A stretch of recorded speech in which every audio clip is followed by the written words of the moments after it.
Ja Mandil ootame punases trikoos Nikita Tšehhoni.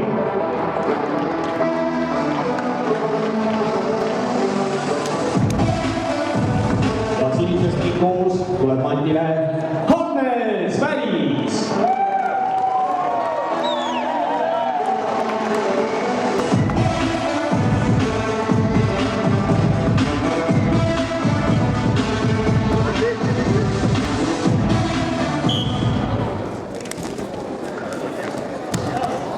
Ja siin tuleb vist kiiresti kommenteerida, sest esimesed punktid on juba Nikita Tšehhonil, kes on 25-aastane ja 6-kordne Eesti meister teenitud ja jalalisti sai ilusti kätte. Iga keerutus on 2 punkti ja 10-punktine vahe. Ja ei olnud Hannes Välisel Kreeka-Rooma taustaga vaadleja on siin midagi vastu ning Eesti meister kehatalus 97 kilogrammi on Nikita Tšehhoni. Palju õnne 7. meistritiitli puhul.